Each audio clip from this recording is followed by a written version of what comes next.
Hey guys, Bicep here, bringing you another Unholy Death Knight PTR update. This morning I woke up and we had some more PTR changes for the Unholy Death Knight. All these are coming in 10.0.7, which I think is going to be around in April or similar. We got them up here. As always, we're going to go through them, talk about their impact and my opinion, and discuss just generally what they're about. Before I start though, these are all almost exclusively about balancing talents. So it's about bringing talents that have been underperforming and underpicked up a little bit so that they become competitive options. I think this is generally a good thing because it means there's just more options overall. You can kind of create builds. You can create multiple builds which are similar but have slightly different strengths. And essentially, if you're going from like pure single target to pure AoE, the kind of spectrum you can choose from becomes more continuous in a way, which is good because then you can make like more personalized choices. Anyway, enough of that. Let's go through them. So, first of all, Harbinger of Doom now also increases the damage of your next death call by 20% or Epidemic by 10%. So, Harbinger of Doom is a talent that I think a lot of people think is good because you imagine like, ooh, more sudden doom procs that's going to feed into my gargoyle is going to be great. Turns out it's not very valuable, so this distinctly will make it more valuable. 20% increased death call damage and 10% epidemic is quite a significant increase.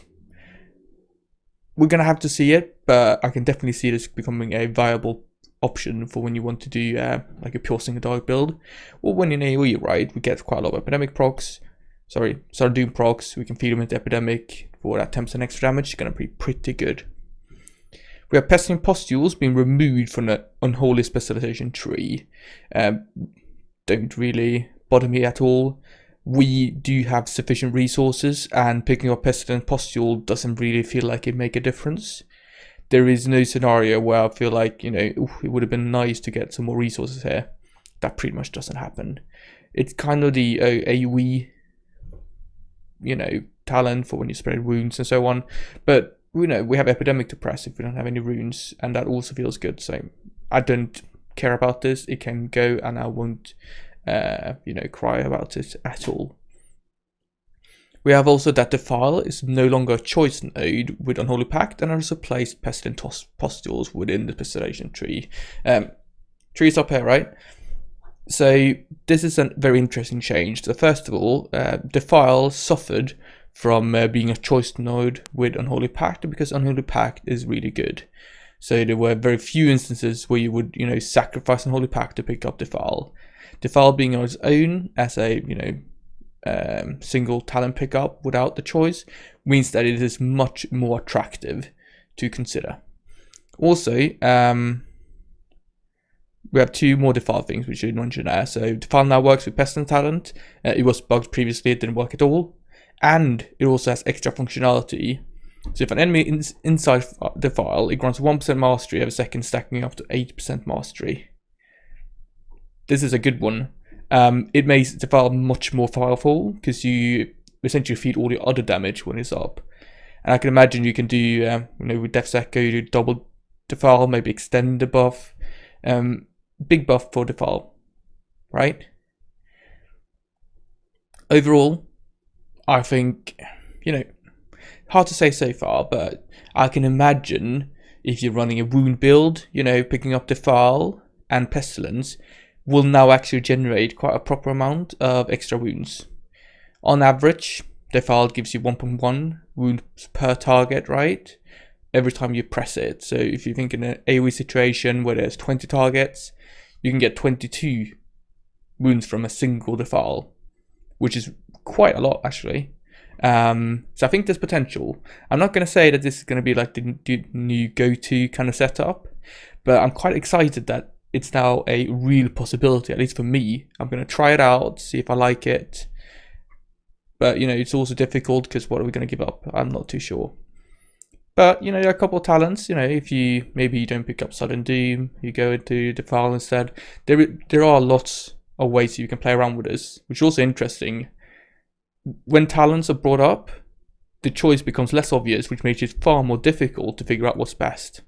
And it means that, you know, people play out, try different things. I don't know. I like it. It's good. Anyway, we got Ruptured Viscera. Now has a 25% chance to apply Festering Wound to enemies struck by the explosion. So I think this is an attempt to buff the talent. It's supposed to be this like AoE talent that kind of feeds from your pets, but it suffers again from the huge amount of setup required before the explosion goes off. Apocalypse, right? Ghouls go away after 20 seconds. You know, do you want a big burst of wounds of 20 seconds into a pool? Maybe, but generally that's kind of like the end of the pool in a sense. I don't know, I had to try it out, but it's interesting that now also feeds into Festering Wounds. We got Defile and Pestilence working together, we got this again. And then we have all the other things to generate wounds. Infected Claws, right? We got Viral Contagion, so much. I don't know, I'm a bit hesitant for this one. I don't think it's going to make the talent worthwhile, but, you know, I will be happily be disproven once we try it out.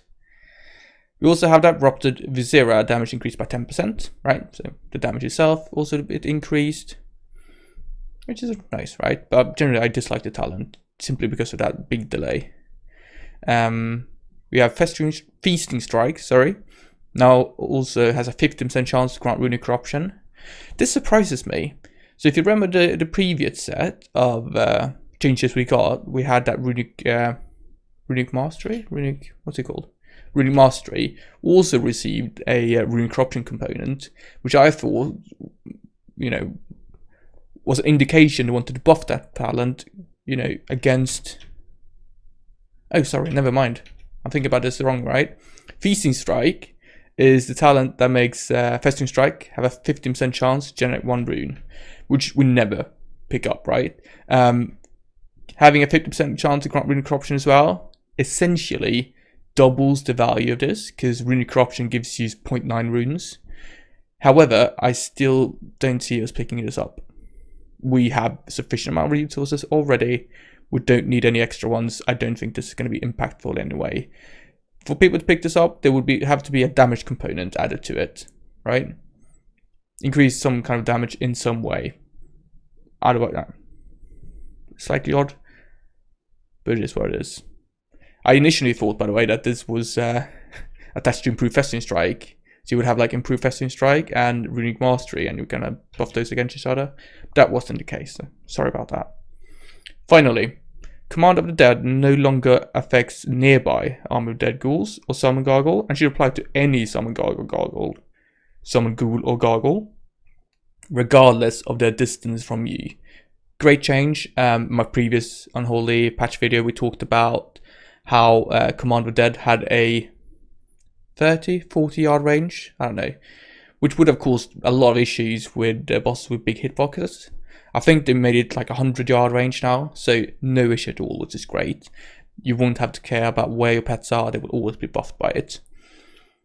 And it's great. I think we haven't quite figured out how the impact of this, but there will be things like maybe delaying army a little bit in the opener, that kind of thing to optimize everything around this Command of the Dead window.